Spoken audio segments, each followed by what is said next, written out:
A moment that has shocked the world. Donald Trump, centimetres from death. Tonight, we look at how a shooter got this close to killing not only a former president, but perhaps the next president of the United States. With stunning new insights from Trump's former staffers, a former Secret Service agent and a former FBI hostage negotiator. This is a special live edition of 7 News Spotlight. Good evening, I'm Michael Usher and welcome to this special edition of Spotlight coming to you live. Well, what an extraordinary day it has been. A typical Donald Trump rally in Pennsylvania took a dramatic turn just minutes before 6:15 p.m. local time when multiple shots rang out. The former president, centimetres from being killed, hit by a bullet. This is how events unfolded.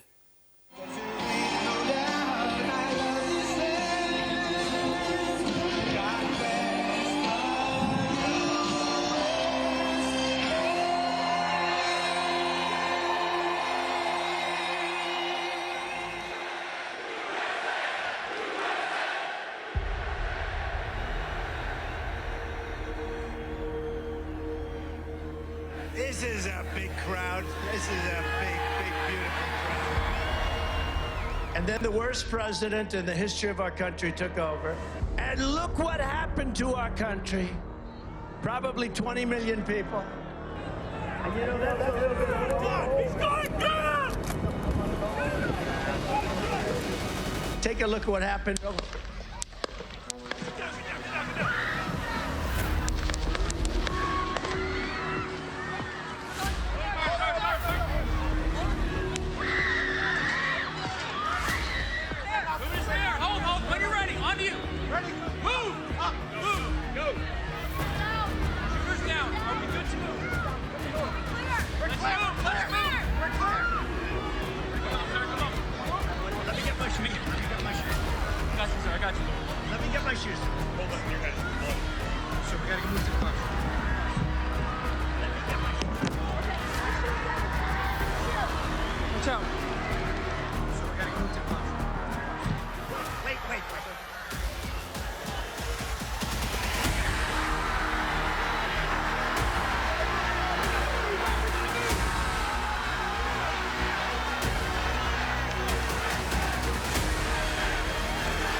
Gunshots. There were.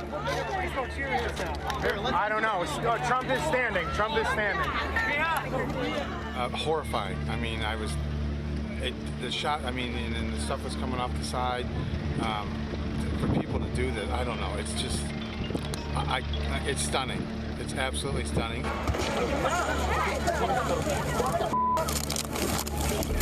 I heard the shots. I thought it was firecrackers to begin with. Somebody over there was screaming, he's been shot, he's been shot. It was bullets. I mean, it wasn't firecrackers. I mean, they weren't super loud shots, but you could tell they were, you know. You could hear it landed, the ammunition landed.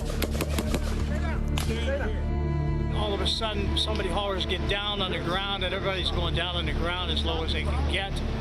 The bullets rattled around the grandstand. One hit the speaker tower, and then chaos broke. We hit the ground, and the police converged to the grandstands. Then the Secret Service comes running up through and says, everybody out, get out of here now. Guys, take the road! Take the road! It was just complete pandemonium. When you're in these situations, a second feels like it's an hour. Half the crowd was in shock, and the other half thought it was some type of weird joke.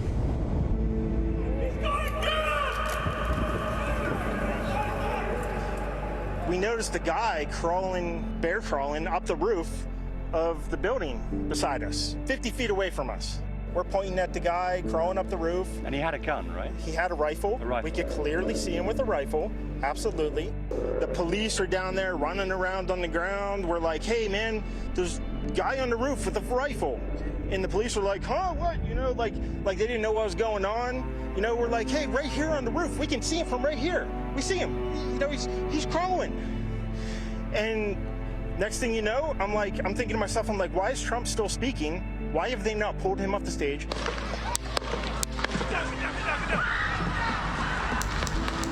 You're pretty sure they shot the guy? Absolutely, 100%. Okay. Yep. You saw that happen? Yep. Yep. Okay. Yep. And did you see them go up to him afterwards, or? They crawled up on the roof. They had their guns pointed at him, make sure he was dead. He was dead, and that was it. It was over. So I made my way over. I said, I'm an emergency department physician. Let me help you. The guy had spun around, was jammed between the benches. He had a headshot here. There was lots of blood. And then I jumped over the barrier and put my hand on the guy's head. To think that they came here with a smile and hope today, only to not be able to leave here today to go home to their loved ones is sombering. And then I helped carry the body of the man down out of the bleachers, and they took him to a tent behind the bleachers. We put a towel over his head, but he's deceased. Thanks for coming, folks. I've been thoroughly briefed by all the agencies in the federal government as to the situation, based on what we know now. There's no place in America for this kind of violence. It's sick. It's sick. We cannot allow for this to be happening. We cannot be like this. We cannot condone this. Pray for our nation, pray for the individuals here whose lives were upended today because of this violence. I'll tell you what, it's only going to cause more division in this country because of the people that support President Trump. And there's enough already. You're going to see more. The attempted assassination was the work of 20-year-old Thomas Matthew Crooks. Crooks, who was armed with a rifle and fired multiple shots, as we heard in those reports there, was killed by a Secret Service sniper moments after the assassination attempt, just milliseconds in fact. Laying on the roof of that building outside of the cordoned-off rally area, the gunman was some metres away, about 139 metres from Donald Trump. Witnesses say they saw the suspected shooter climbing up on the roof of the nearby building with his assault-style rifle, and they alerted police about that. Crooks, we're told, lived at Bethel Park, about an hour south of Butler, the town where the rally was. He's believed to have graduated from the local high school there in 2022, earning himself a National Maths and Science Initiative award. It is almost 7 a.m. on America's East Coast, now the scene of the attempted assassination. Let's try and go to it. Michael Yoshida from CNN is there in Butler, Pennsylvania. Michael, thanks so much for joining our program this evening. We know that one person attending the rally was killed. An update on the others who were injured, please. Hey, good morning, Michael. At this point, we know, you mentioned it, that one attendee killed, the two others at last check with officials critically injured. Officials not going into a lot of details beyond that, but they have confirmed all three were adult men. Obviously, they're attending to support former President Donald Trump at this rally, hoping to get more information as the day goes on here. You had mentioned it's early in the morning here at this point. Still a very active scene here.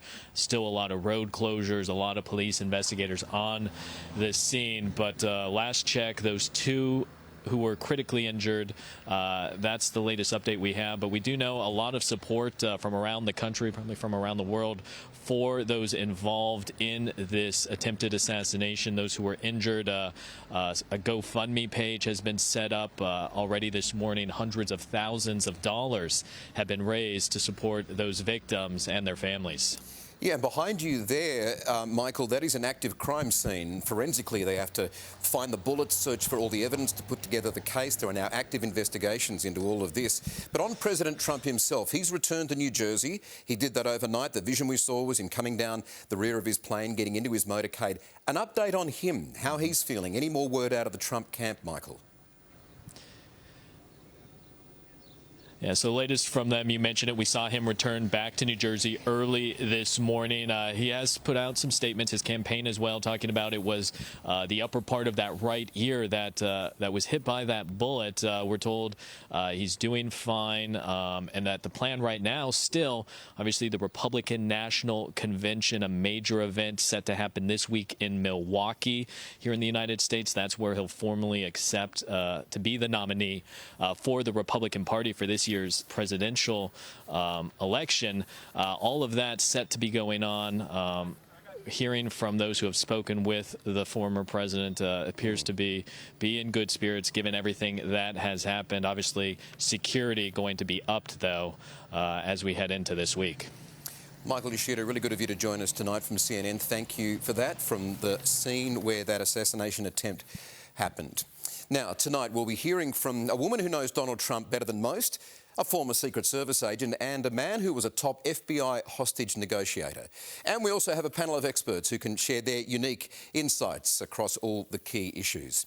Professor Simon Jackman is a political scientist from the University of Sydney, and Kim Hoggard was a press secretary and senior advisor to Presidents Ronald Reagan and George H.W. Bush. Really good to have you both here at the desk tonight. Thank you both. Kim, I'll start with you first. Now that we've had a bit of time to digest all of this and understand it, America's gone to bed. They're certainly contemplating what has happened in their country. Your take on exactly what has happened here? Well, I'm sure I share the same shock and sadness that a lot of Australians would be thinking today, and certainly a lot of, if not most, Americans, to see this happen again in the United States. Of course, I was present or working in the White House when Ronald Reagan's assassination attempt occurred. And I had hoped that we wouldn't be seeing a scene like that ever again. So it's very unfortunate that this has happened, but there has been a lot of discord and disharmony and anger in the United States for many, many years. Given you were in the White House at that time, that is a fascinating perspective. What are the shockwaves like when you get that news about an assassination attempt? Well, it's chaotic, it's confusion, it's uncertainty, and even on the part of the Secret Service at the time, when they threw him into the car after the shooting by a single lone gunman, which injured 3 other people, including my direct boss, the press secretary, James Brady. He was left paralysed, in fact, wasn't he? Yes, yeah. Was shot in the head. But Reagan was thrown into the car. The Secret Service weren't sure that he had been shot. And it wasn't until he coughed up blood that they changed direction from going to the White House to going directly to the hospital emergency room. So from that point on, there was a lot of chaos. There was chaos in the government, with certain cabinet members coming in over to the White House to declare that they were in charge. And yeah, that's right. Yeah, there's a lot going on. Quite a large knock-on effect. Simon, as we saw with Ronald Reagan, I mean, he was treated in hospital and obviously put on a brave public face, but it rocked him heavily. It left him in some shock and very nervous about public appearances and putting other people in harm's way from that point onwards. What do we think Donald Trump will do in terms of changing his behaviour or not after this? I'm betting not, Michael. That was an act of defiance as we saw him come off stage, the fist bump and the yelling fight to his audience there. We are 2 days away from the start of the Republican convention. I think Donald Trump has some big choices to make about how to play this once he gets over what must be at a personal level an incredibly shocking event. But it's all about the politics, and in particular, it's all about this next big set piece in the American political calendar. Trump, the coronation of Trump as the party's nominee happens this week in Milwaukee.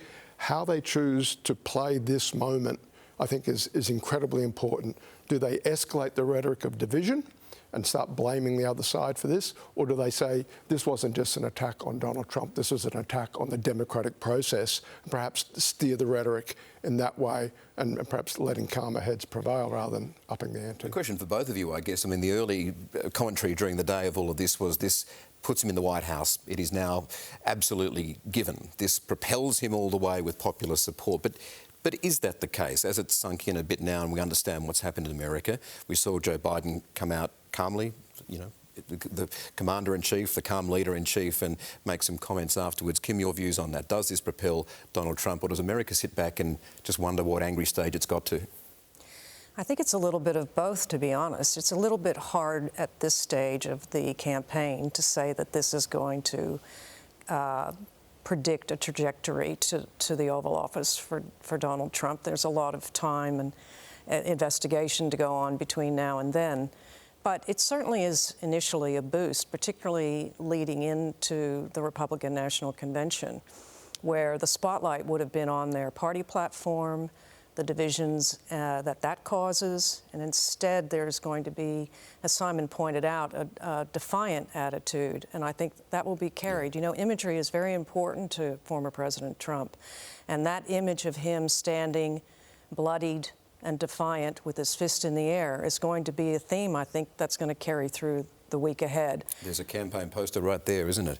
I mean, some of the imagery is just extraordinary. On that point, I mean, there are just iconic images that have been taken out of the day. The photographer who took that photo, in fact, of Trump has spoken about the moment of the shooting. His name is Evan Vucci from Australian, or rather Associated Press. Have a listen to this describing the moment. Yeah, there you go, Simon. Donald Trump despises the mainstream media, but there's a fast-thinking photojournalist working in the moment to capture what will be historic moments on his camera there. What does that image do and help Donald Trump? Oh, that has become, in a matter of hours, perhaps one of the most famous photographs in American political history. It is on the landing page of every media organisation in the world. If it's not on the landing page of the Trump campaign, it soon will be, and expect that image to figure prominently and a video package of multiple video packages around these events to be a big piece of the Republican National Convention. This is an image of a defiant, virile, politically courageous president in waiting, former president waiting to be a president. Elon Musk, on the back of that photograph, declared Trump to be the most courageous president since Theodore Roosevelt. And future generations will point to that photograph. That will be the photograph that the history books take when they talk about Donald Trump as well. All right, Simon, Kim, stay with us. There's still plenty to examine in this special edition of Spotlight still to come. How on earth did a shooter get so close to Donald Trump? Next, a former Secret Service agent joins us live. Plus, on alert, how many potential shooters is the FBI tracking? And later, a woman who knows Donald Trump better than most. Beneath the bluster, how will this day really affect the former president?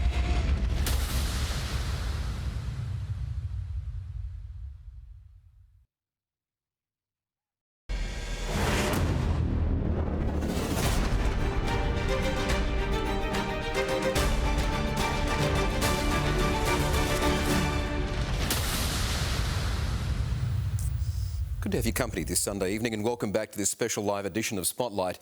The assassination attempt on Donald Trump has raised a lot of questions about the failures of the Secret Service. How did it get it so wrong? And while the FBI spoke to media a few hours after Donald Trump was shot, the Secret Service remained silent. Here's part of that statement by the FBI.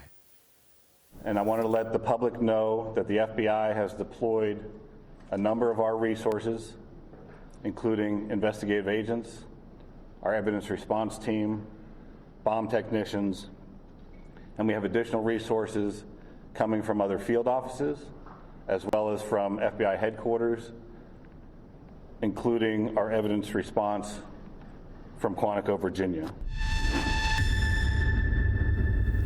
Corey Allen is a former Secret Service agent and joins me live from San Francisco now. Corey, good to have you on our program. Thank you for having me. Let me ask you this, and at the beginning of the day and all the coverage, it seemed like the Secret Service had done exactly the right thing by the book. By the end of the day, serious questions about their actions. What do you think happened?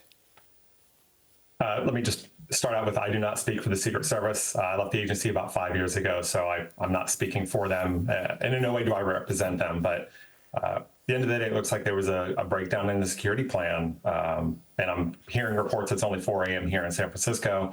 It sounds like somebody was scaling the building and the word of mouth didn't get back fast enough for somebody to affect what needed to be done to ensure that this wasn't the end result. The reports that we had earlier, and I've been hosting our coverage throughout the day, said that people certainly saw the shooter climb onto the roof, do a bear crawl, get in position, very clearly had an assault weapon, and that local police around that shed or that warehouse building knew. The messaging didn't get through to the Secret Service. There was a breakdown in the security perimeters there. We're only talking about 130 odd metres away. What went wrong there, do you think? Probably mass confusion, because security is like a layer of an onion, so your outer rings, and it gets, as you get closer and closer to the Secret Service, because they only have limited agents and officers that work these details, they rely heavily on state and local police officers for assistance. So it sounds like whether there's radio communications that broke down, but as soon as somebody was alerted, that there was this subject climbing up the building with a rifle, it just didn't get back to the Secret Service quick enough, and I'm not privy to the inside information on the who's and the whens and the whys. But at the end of the day, I think it's apparent that that's probably what occurred, is just there was confusion on who should be acting, who should be addressing the situation right then and there. And unfortunately, it elevated to the point that it did. So with your experience then, do you believe there's been a failing at the Secret Service? There was a failure in the security plan. Yeah, and we don't know whose fault that is, and there will be, as the FBI has pointed out, a thorough and comprehensive investigation to comb through all of this to figure out where that breakdown occurred and why. And as somebody who handled shooting on the White House grounds in 2016, that was my investigation. These things can take a lot of time to comb through and figure out what happened, and at the end of the day, ensure this does not occur again. Obviously, it's been 43 years since the assassination attempt on Reagan, and this is worst case scenario for Secret Service agents. You go through all this training to make sure and mitigate any risk that is apparent, and this is like worst case scenario, and thank heavens that former President Trump is okay. And unfortunately, obviously, somebody else lost their life, but this is a bad day for that. As a former president, he carries an extensively strong Secret Service detail. As the potential candidate, he had extra security. In your view, did he have enough security around him on this day? And going forward, what happens to that level of security now? I'm sure, as I was listening to your broadcast earlier, it's going to be amped up. More support, more assets are going to be added, unquestionably. The gun violence that plagues the U.S., as we know, we're renowned around the world for that, unfortunately, is now hitting to that level. And yeah, there's additional assets have to be added to make sure this does not ever happen again. And what can we learn from it? I mean, we know about Donald Trump's strong character and him taking advantage of this moment, the fight. He was defiant and strong in the very short minutes after this all happened. Does Donald Trump take the advice of the Secret Service then? Might they say to him, look, tone down the public rallies, don't do it. You've had one attempt. You're a very lucky man. You are centimetres away from potentially taking a bullet to the head. Does he listen, do you think, or does he go back to his people? Your guess is as good as mine on what he chooses to do. Certainly the rhetoric across the board would help for all of us on both sides, and just in general for all of us to tone down the rhetoric and employ active listening and learn how to talk to each other again, regardless of the political spectrum of just our day-to-day lives and the proliferation of social media and people just not knowing how to interact with anybody anymore. I think it's part of the problem. But whether he heeds advice or not, unfortunately, that's up to them, and we'll see what happens. Well, you've conducted, as you mentioned, one inquiry into the Secret Service action before. No doubt you'll be watching this one with close interest. Corey Allen, good to have you with us tonight, and thank you for joining us. Thank you for having me. Well, today's assassination attempt on Donald Trump is the first of its kind, as Corey was mentioning, in the era of social media. The former President Trump had barely left the stage before social platforms went into meltdown with unfiltered, wild and imaginative theories. I have told you for months on air they're going to try to kill Trump. And when they try to kill Trump, they're going to go after everybody else that is his top supporters. This is your fault! Every last one! This is your fault! It is your fault! This is your fault! Hey, I would like to thank the powers who thought that would be a great idea to try to harm President Trump. We'd like to thank you for the House, the Senate, and the presidency. If you ask me, something smells a little fishy with this Donald Trump situation, so let's talk about it. Just wait until we know who the shooter was. then it's going to get really bad. The left is perfectly happy to commit political violence, and they just tried to assassinate Donald Trump. 2 words for everyone, just 2 words: false flags. So apparently someone tried to pew-pew Trump. And I'm just curious as to how long before he tries to use this moment to relate to black folks again. This pretty much guarantees Trump the presidency. I don't see anybody going up against a guy who says, hey, you know what? I took it in the ear for this country. I survived, I stood up, and I raised my fist in defiance. I have never been more sure of who I'm going to vote for, because there is no way I'm voting for the side that tries to murder the president. Simon and Kim are at the desk with me. Simon, to you first. Social media has obviously changed all the narratives around political campaigns around the world, especially in the United States. The information that's out there and sometimes the misinformation, so hard to control now.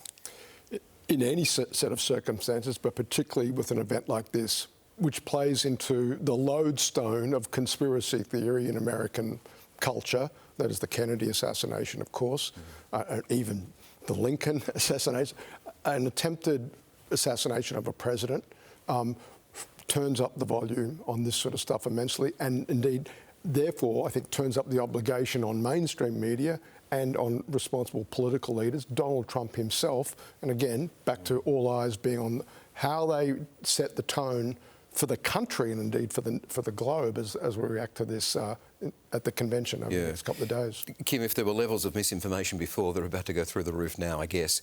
Everyone's got an opinion, as we saw in some of the social media posts there. It makes getting the truth through in an election campaign, particularly as contentious as this in the States, extremely difficult, doesn't it? It's nearly impossible, Michael. I really don't know how not only the United States, but other countries, including Australia, handle this problem, particularly without regulation.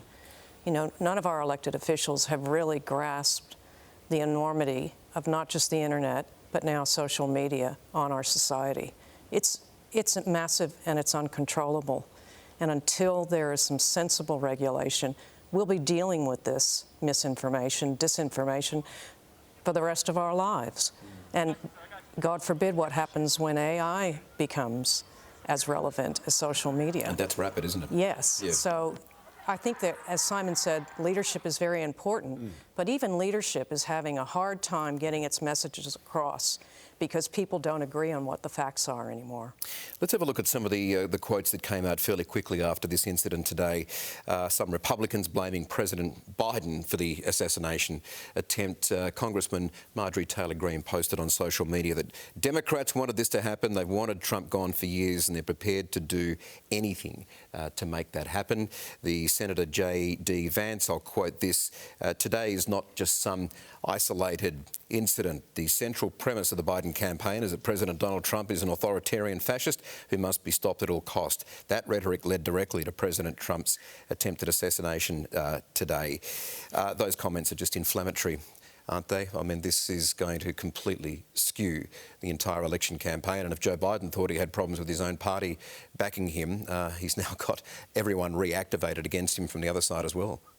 It's like the pot calling the kettle black, because it's really hard to understand how Republicans can come out with those sorts of accusations when we've had on the other side former Presidents Obama and Bush, we had Vice President Harris, the leaders in the House and the Senate all coming out on the Democrat side with expressions of concern for the former president and condoning, saying that they do not condone political violence and that this is not acceptable.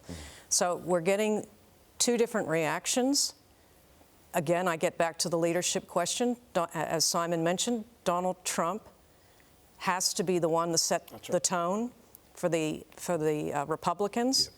Yeah. And hopefully other Republicans will be coming out and joining Democrats in telling the country to calm down. Let's investigate what's happened. No pointing fingers and no blaming. You know, in the Reagan era, there wasn't this lack of bipartisanship as exists today in America. And so it's going to be very difficult. Yeah, it's all but disappeared, hasn't it? Yes. All right, Kim, Simon, stay with us. Still to come on this special edition of Spotlight.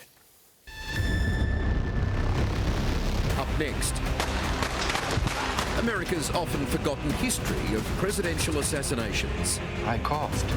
Blood. Plus former aide and friend of Donald Trump. Omarosa's here, ready to call it as she sees it.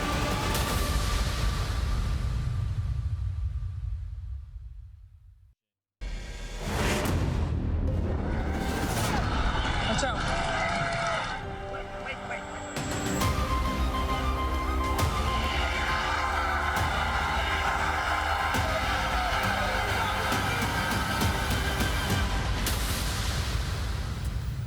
You're watching a live edition of Spotlight. Well, a lot of us have been surprised to learn today that assassinations and assassination attempts on US presidents aren't uncommon. Politics is very dangerous in the United States of America.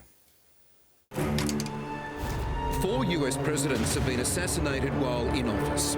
Abraham Lincoln in 1865, James Garfield in 1881, William McKinley in 1901. And the crowd is absolutely going wild. This is a friendly crowd in downtown Dallas. The most recent was on November 22, 1963, when President John F. Kennedy was assassinated in Dallas, Texas. Several shots were fired as President Kennedy's motorcade passed through downtown Dallas. President Kennedy died at approximately 1 o'clock Central Standard Time.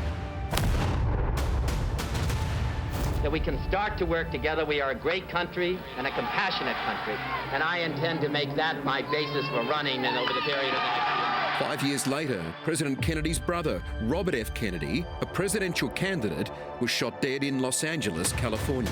He went through a side door into a hotel kitchen, and there it happened. Oh, God, Sam!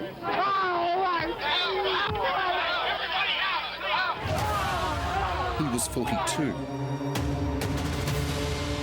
President Gerald Ford, a Republican, would survive 2 assassination attempts in the same month. Another person, a red-headed woman, moved toward him. The president made a motion like this as if he'd been punched or pinched or something. September 1975. The president was leaving the St. Francis Hotel after his last scheduled appearance. The president appeared stunned momentarily, but he was not hit. He was quickly pushed into a crouching position into his limousine, and in moments the motorcade was underway, rushing away from the trouble area toward the airport.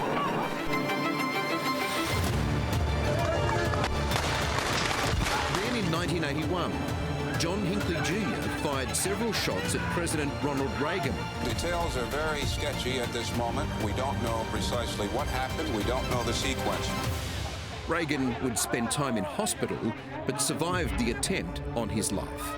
I coughed, and I had a handful of bright red frothy blood.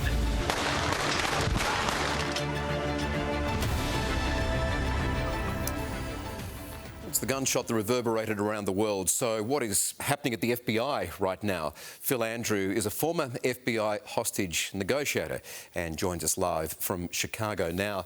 Phil, good to have your company on Spotlight this evening. What would be happening inside the FBI now? They're taking the lead on this investigation. They are gathering all the physical evidence as well as any digital evidence. There is going to be lots and lots of photographs, film, audio, and then they're going to be interviewing some witnesses. In this case, we've already identified the perpetrator. He is deceased, but there's going to be a investigation that leaves no stone unturned, turning up his past, his associates, any kind of financial support, what he did on social media. We're going to learn a lot more about this individual in the coming days. In this electronic era, social media, all the online platforms, is it easier for the FBI to find a motive, a reason why, or harder? Well, it can often be buried with lots of digital evidence. All of that has to be reviewed. It has to be received. Information is going to be coming in from the public. And at a rally of that size, you're going to have potentially hundreds, if not potentially thousands of different vantage points. We've already seen that a photographer actually captured potentially the trajectory of the bullet passing behind with a high-speed camera. So all of that is going to be helpful to the investigation. So I'm not sure that it's easier or harder. The volume is greater, but then the value of that tends to be better because there's so much. What if this young shooter is just a lone sole operator? Finding his motive might be trying to grab like a column of smoke. What if he isn't connected to organisations that can be found? Does that make it extra difficult for the FBI? Well, we don't know at this point, but what we do know is that this is a young person. They had to access and secure a weapon. They had to have some sort of plan in place, and they will have touched a store, a toll booth. They will have been seen by others. There may be just ancillary pictures being taken. Even the selfie of, some happy rally attenders may have a photo of this individual in the back. And what we do know is some of the crowd had identified this person as being on a rooftop before shots were taken. So all of that might have produced some digital evidence and certainly some eyewitness evidence.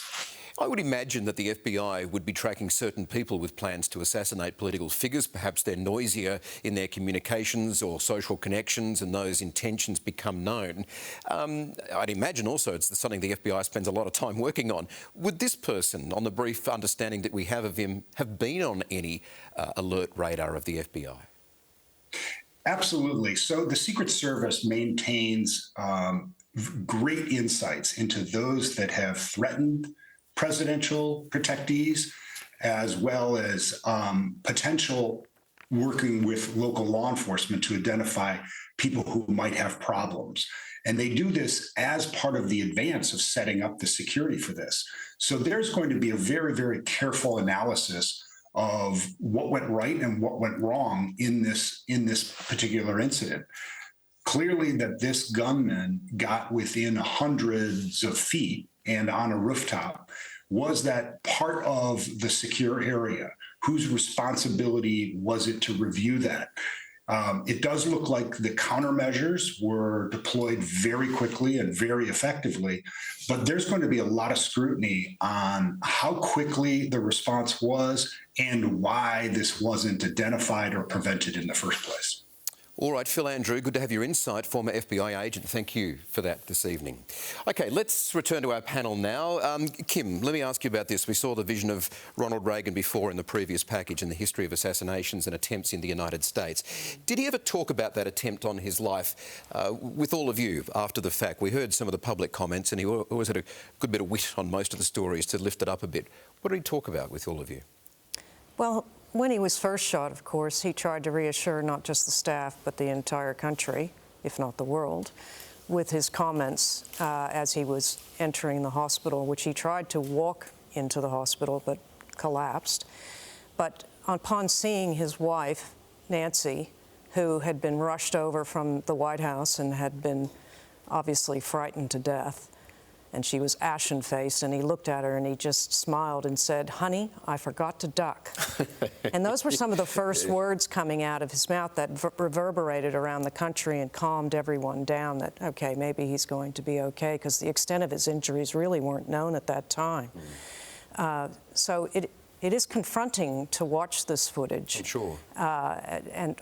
You know, at that time, there was so much confusion and uncertainty about the other people who were shot as well. So it's unfortunate that America is going through this period and has forgotten this part of its history, its relatively recent history. Did it change him? Not in the sense that he decided he couldn't be as free as he wanted to be. He stopped going to church on Sundays because he didn't want to put anyone at risk. He didn't want to inconvenience parishioners with going through security checks. We had an enormous change in security where he couldn't do rope lines anymore. He couldn't shake hands with people. You know, the Secret Service were very, very nervous every time. So there was this tension between staff and security wanting to get him out and them wanting to keep him in cotton wool. Yeah. All right, Kim, thank you for that. We're going to analyse this a bit further. Stay with us for this special edition of Spotlight. Up next, Omarosa knows Donald Trump better than most. How she believes he's really coping after the assassination attempt.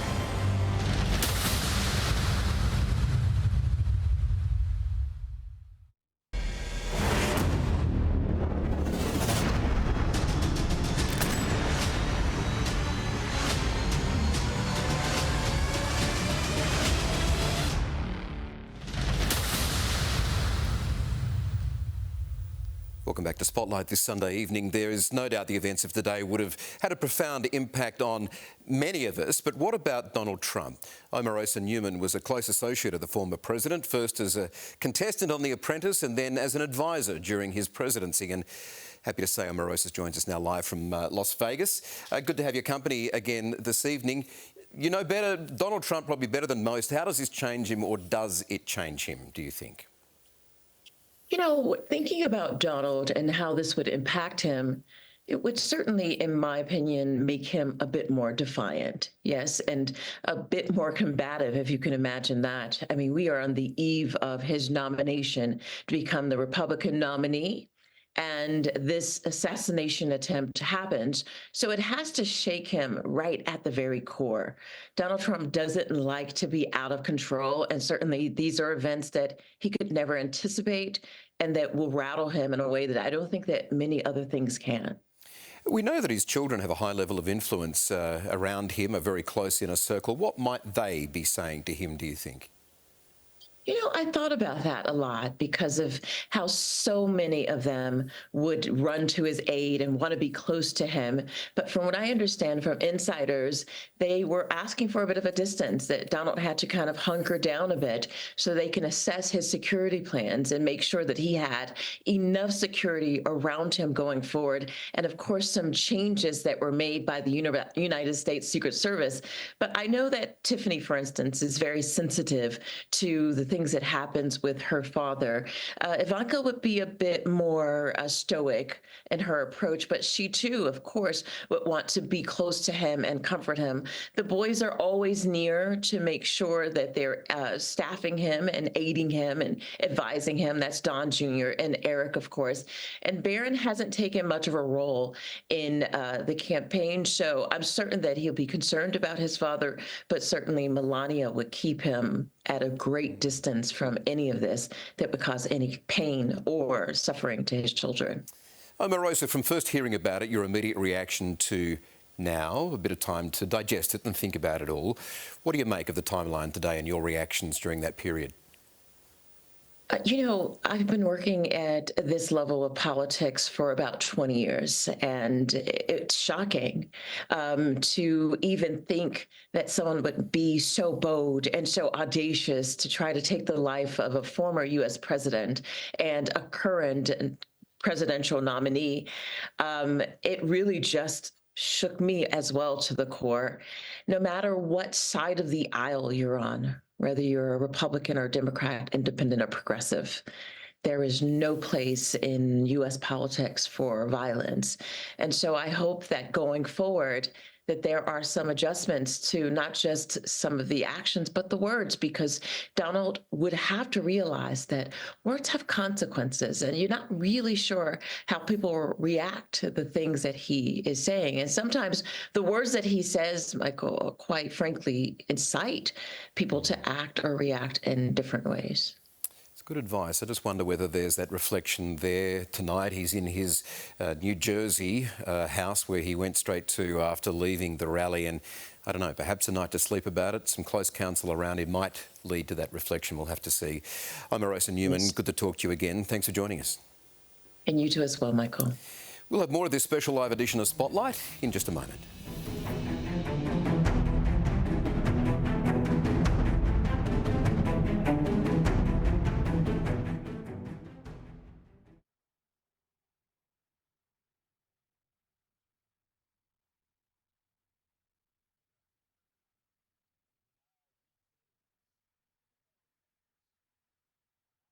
American.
out. The voices of the Secret Service and Donald Trump in that audio there. Welcome back. The attempted assassination of Donald Trump has certainly rocked America and shocked the world. Let's get some final thoughts from Kim and Simon, who've been with us here at the desk this evening. Simon, I might start with you first as we reflect on the day that has been, America coming into its new morning. Now, Donald Trump waking up. Your thoughts on the day and this failed assassination attempt? Make America Great Again is an extraordinary political movement, but it has just been supercharged in terms of emotional power for its supporters. Donald Trump and his supporters are now bonded by blood, Donald Trump's blood there to see, and the death of one of the spectators at the event. I don't think we can understate how powerful that is for the MAGA movement. Particularly, they will take advantage of talk about tailwinds heading into a political convention. But I come back to the choice this now presents Donald Trump. He can use this, as he ought to, as an opportunity to unite his side of politics, as if they needed much uniting. But does he let it further divide the United States? This could even indeed be an opportunity for Donald Trump to say, it ends now. We unite around this tragic event.